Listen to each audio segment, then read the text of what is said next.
People make a lot of money in tickets. Like, it's incredible. Yeah.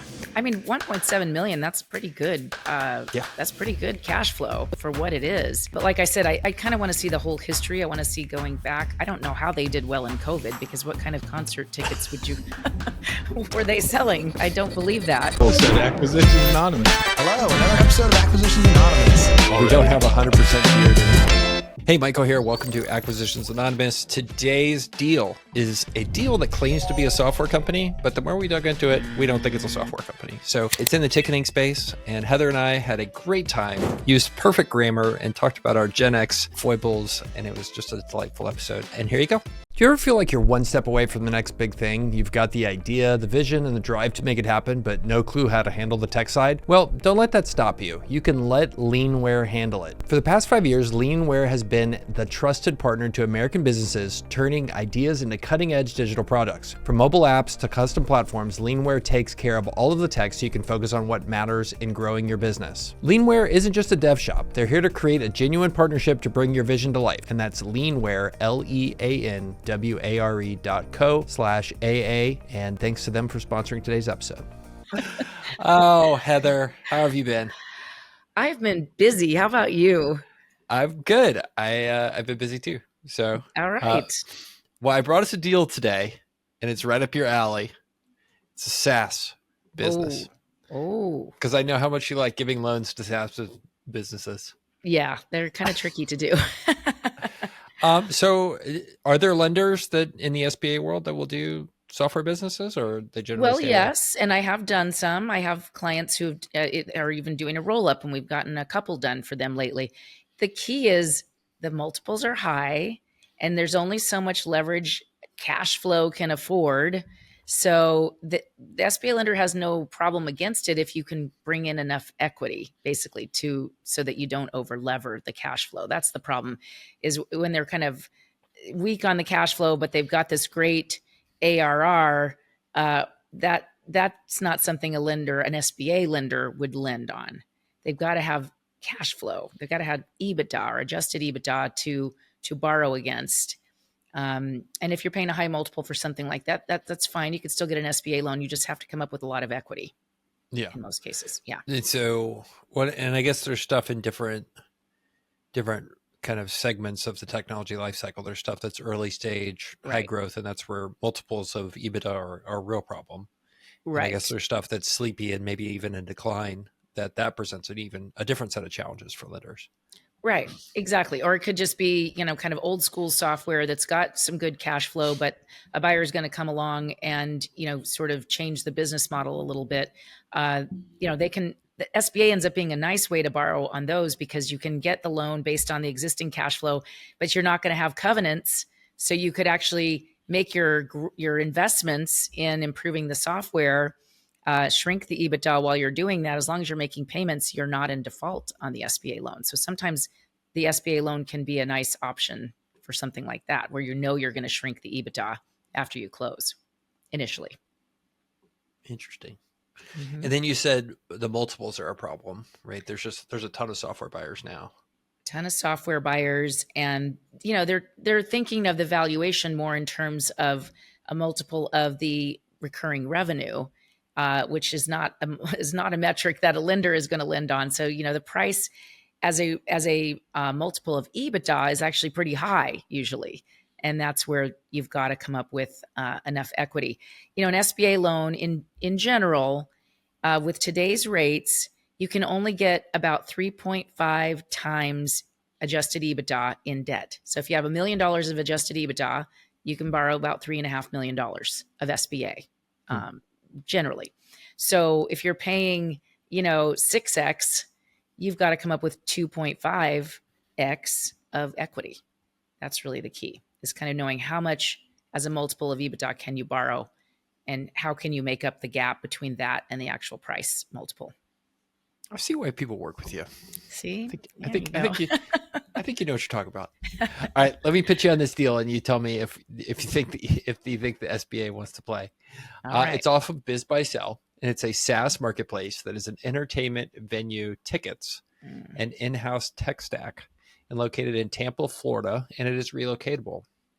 They are asking $8.5 million for it, and it cash flows $1.7 million. It does gross revenue of $12.5 million with EBITDA of $1.7 million. So EBITDA and cash flow are the same. And it was established in 2019. And so Website Closers, our favorite brokerage, presents a top-tier SaaS-based ecosystem in the ticket reseller market focused on the entertainment industry, including concerts, theaters, and sports ticket sales. The company stands out as a top-tier and primary and secondary ticket reseller and affiliate marketing network driven by a highly valuable in-house proprietary SaaS tech solution and tech stack. With a focus on providing effortless ticket resale experiences empowering affiliates, the company operates in the lucrative and ever-evolving U.S. secondary ticketing industry. For over 10 years, the company's delivered consistent cash flow and demonstrated resilience even during the COVID-19 pandemic. It's interesting. They said the company was founded in 2019, but now they say it's 10 years old. Okay, I'm confused. I'm not good at math, but I'm pretty good at that math. The company generated sales of over $12.5 million last year and is already at $9.6 million in sales within 8 months in 2024. Supported by a targeted email database of over 260,000 subscribers and a highly engaged social media audience of more than 90,000 followers, their multiple income streams provide stability while opening doors for more expansion. Operations are streamlined and require minimal owner involvement thanks to the integration of automation and efficient remote team management system. Their proprietary software offers unparalleled capabilities in content creation, SEO, and affiliate management, making it an asset for affiliates and businesses. Their combination of proprietary tools, reputation, and a track record of substantial revenue streams makes this business acquisition a great opportunity.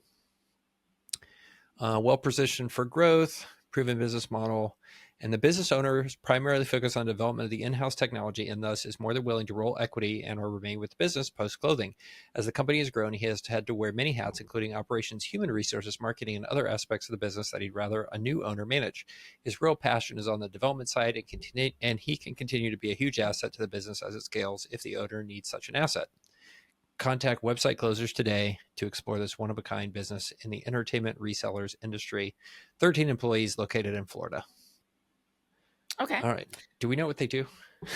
I mean, I think so. I went to a concert recently and had to open up another app. Every single time I go to a concert or, a game, even sometimes I get, a different app I seem to have to use to get those tickets for that event. So it feels like there's somewhat of a fragmented market, these different apps that you use to buy somebody else's ticket, basically. It's resold tickets. I assume they are contracting with the venue, so they sort of get some exclusivity with certain venues is what I imagine this works like.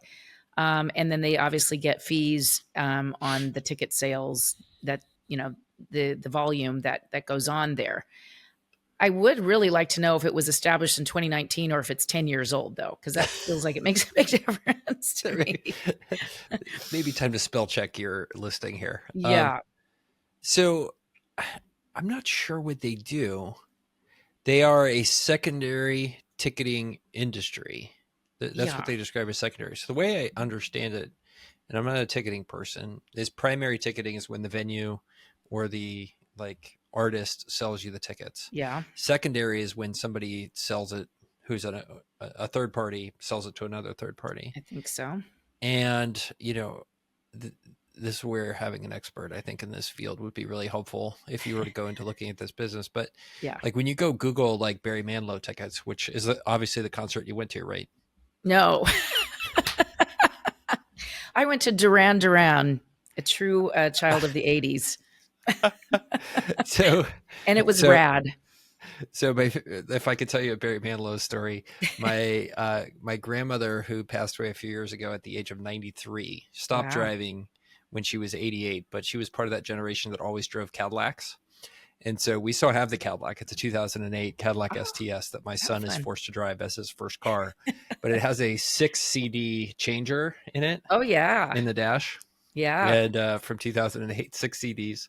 And it came with my grandmother's collection of Barry Manilow playing the hits, playing show tunes CDs. It's got 6 CDs of Barry Manilow's hits. He's loving it. Your son is just having a great time out there in that car. Yeah. It has 16-inch wheels on it. They're really small. I'm trying to find the ticket app. I must have deleted it already. But yeah, I mean, I think that's right. I think your description is right. This is when somebody is trying to sell their ticket to somebody else and they go through one of these platforms. So maybe they don't contract with the venue. I don't know how that exactly works as far as the how you get your ticket volume. I think it's like anything, it's a supply side business. I always like to say that when I see something like this, because you really, this business depends on where they get the tickets, and do they get the good tickets, and what events are they, and that's why I was thinking the 10-year history of the business would be more valuable. You would think it would take about 10 years to really build a solid supply chain for these kinds of tickets, I would think. Yeah, and it makes me wonder that what it says, they are a primary and secondary ticket reseller and affiliate marketing network driven by a valuable in-house proprietary SaaS solution and tech stack. It makes me think that they are plugged into a number of these networks that are either doing SEO or doing paid ads. They're doing SEO or paid ads to resell those tickets to you and me and taking an affiliate commission on it. Yeah. So this feels much more like an SEO style play to me than it is like what I think you and I would rather it be, which is like, oh, like we would love if you were like a ticketing company that would go to venues and sell tickets and have those kind of contracts. I think this smells much more like an SEO kind of, reseller, like playing the algo kind of game.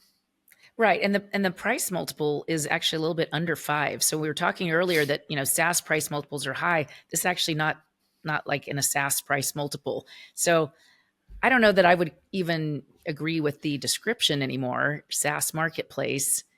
I guess it's a marketplace. Yes, there's obviously some technology behind it, but I don't know that this is really a SaaS business. It's not like there's subscription revenue that we typically think of with software. So I'm thinking of it more of just an online marketplace. And like you said, kind of SEO dependent driven. Hi, Heather here. When I'm not breaking down deals with these guys, I'm helping people get the right SBA loans for their business acquisitions. Because when you're buying a business, the best financing isn't one size fits all. There's the best rate, fastest to close, the specific loan structure that you need, or a little of all of those things. That's why my company, Viso Business Capital, works with over 30 different lenders to find you the best funding in less time and with less friction so you can focus on the deal. Sign up for a free live Q&A session on SBA loans at visocap.net. Then click Zoom sign up in the top right corner. That's visocap.net and click Zoom sign up. Yeah, well, they talk here about the affiliate marketing angle that they do. So they're probably getting commissions, and so there is SaaS here. There's software going on, but it looks like the owner has built themselves a bunch of software to run these SEO and affiliate marketing plays and generate pages for stuff. And the reason I'm pretty sure this happens and is what these guys are doing is like, let's see, Duran, right? Concert. And where's someplace they would? I was in Yamava, the Indian casino in Southern California. Oh, well. That's where I went. Yamava. Yeah, I'm not sure how to spell it. So here you have some of the original ones, but then there's just a bunch of different like. Oh yeah, there it is. Sites. And yep. So I don't know which one I bought it through actually anymore. But you're right. Yeah. AXS, Ticketmaster, Bands in Town, eBay, AXS, Ticket Smarter, San Bernardino Theater, Undercover Tourists, Jambase. So highly likely one of the things this business is doing has a bunch of software that puts together these kind of links and is playing SEO games to try to get you to buy tickets through them. And they're probably, so there's the one thing I did learn when I went into this space is there's a handful of kind of like reseller networks where these people are buying and selling, and like it's all B2B, it's not B2C, where people that are doing this kind of affiliate marketing, they can list and go see what kind of inventory is there and then try to basically market it through what a lot of these people are doing with SEO and kind of these landing pages and stuff. Yeah. So it's probably one of these. I mean, 1.7 million, that's pretty good. That's pretty good cash flow for what it is. But like I said, I kind of want to see the whole history. I want to see going back. I don't know how they did well in COVID, because what kind of concert tickets would you were they selling? I don't believe that, but maybe I'd want to see, some history, so I know how solid, can we really count on that 1.7? But that's pretty good cash flow for what it is. They've got People to make have a pretty good control of some supply of tickets. people make a lot of money in tickets. Like, it's incredible how much money has flown through for decades from these people that were historically ticket brokers. Um, and I've seen examples of that where, like, I recall when I was a kid, my parents had season tickets to the Spurs, and like, we got into the NBA finals against the New York Knicks, and some rich person from New York came down and paid basically for our 2 seats for the finals game. They paid for our entire season ticket package for just that one game. Just incredible. Wow. Yeah.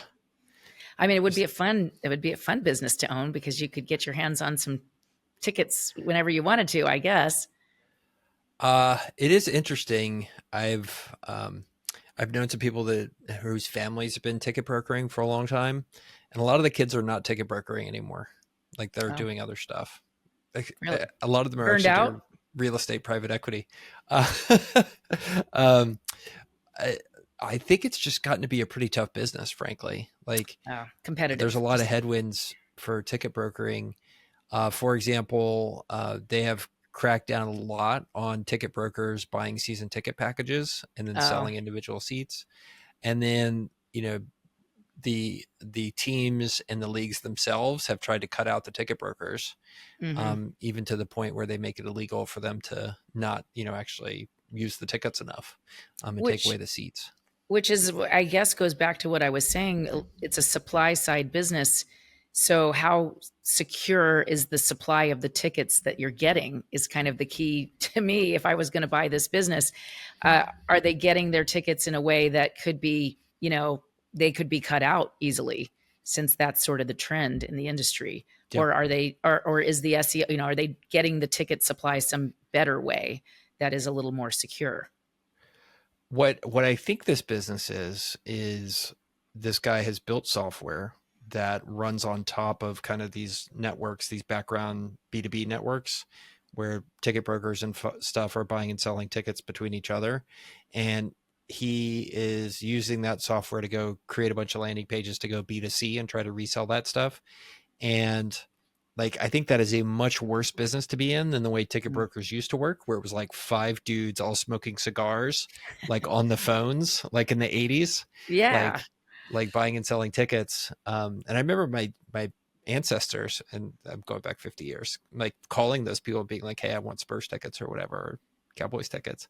Like, I think that was a great business, because those guys were like the old school, like, bond traders, like, making markets. And this guy, like, you're fighting the algorithm here. Yeah, right. And fighting the algorithm is kind of a scary thing today, when we've got AI sort of competing with Google search. And, where is that all going to land? I guess, could be scary. That's a really good point. Like, at some point, the AI, well, OpenAI, if you track kind of the example of what they're talking about for their first agent, this agent is AIs that can actually do things, is a travel agent, like, piece of software that can, like, interact with you and do, go call all the resorts in Cancun and, like, tell you which one you should go to. So, a travel agent is kind of the first one that the AI bots want to do, but it's just a matter of time until, like, a ticket broker or a ticket buying agent is doing it for you. Yeah, exactly. And could set up your whole event, if you've got to get a hotel room there, and it's going to do the whole thing and put it all together in one spot for you. One thing I do like about this is the reason the guy's selling is very plausible to me. He's like, I just want to program. I don't want to be like, managing developer. people, doing taxes. That all sounds horrible. Yeah. Yeah. That's what he says. But I don't know if he's a tech guy, he may be thinking what I'm thinking, which is, if, this is going to be a tougher and tougher business to, you're going to have to be doing a lot of programming to keep up with AI, or maybe you just can't keep up with AI. And maybe that's why he's selling. That's my skepticism there. Yeah. Yeah. Well, thanks for being such a downer. I know that's my job. I'm glad you you reward me for it so well. way to go, you downer. I mean, to our thesis that this is not a software business, the multiple that it's listed for definitely aligns with, I think, how website closers would actually, price an affiliate marketing business, which is what this feels like it is. Yeah. Yeah. So don't buy the headlines. Got to read carefully and think about what the business really is. Kudos to them for like just coming up with something positive here. So who should buy this business? Who do you think? Gosh, I don't want to see much leverage on it. That's for sure, because of everything we talked about as potential headwinds. It's a little too big. It could fit in an SBA deal if you are going to put a lot of equity in and not too much leverage. So you could still use that, but it needs to be someone who is already really savvy about this type of marketing, maybe doing it in some other way, and it's kind of an add-on or adjacent to something else that they're doing. I wouldn't want a first-time buyer to just own this kind of as a standalone. Yeah, I'm with you. I don't see how this works for anybody who's not an owner operator. And I would really like, if there's anything else I think people take away from this episode, like I know a lot about a lot of businesses, but if you hear me talking about this market, I'm like, oh, there's a lot I don't know. Like if I was going to consider getting into this ticket business, you are competing with some sharks if you get into this business. And I would spend at least 3 months going all in, talking to every expert and every person I could to try to learn how this whole ticket business works. Yeah. Because on one side, you're competing with Taylor Swift. On the other side, you're competing with, the venues, Tropicana Stadium at Tampa. And on the other side is Live Nation and Ticketmaster. Like, those are some big sharks, and you're just kind of like in the pool with them. Yeah. I would make sure I knew what I was doing before I jumped into that pool. Yeah, absolutely. Okay, so you love this one, huh? I'm thumbs downing it as a lender. As a concert goer, I love it. That was one of the things that people who are ticket brokers used to always do. They always seemed to be at the great events in great seats. Yeah, there you go. For them, like they were getting seats at just random stuff. And I remember like in the cigar chomping days, like if you had excess tickets and you called up the ticket broker, let's say they were a $500 list price ticket for first row at some premier event, they might give you $150 for it. And then they would turn around and sell it for $1,500. Right. No scruples. Yep. Whoa, what's wrong with that? Everybody got to make a buck.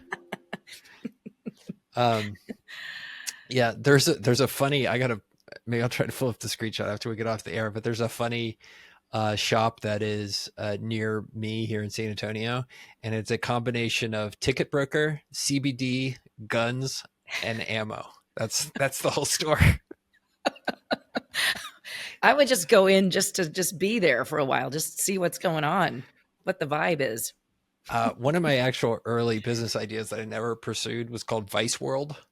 And basically it would just be like a Walmart for vice. So you sell tobacco, alcohol. This is before marijuana, but marijuana, you sell adult oriented things, adult oriented media, you sell fireworks, you just sell everything. And that was the whole scheme. Well, we're going to be the warehouse of vice. Oh, that's funny. Well, it sounds like that store is coming close to your original concept. So there you go. Proof of concept. The problem is unlike a Walmart or a Costco, the localized rules in all these states are so different that you can't really do that. Can't scale it. Like you guys can sell hard liquor at Safeway. Yeah. We can't do that in Texas. So it creates kind of a mess where you can't really get to scale.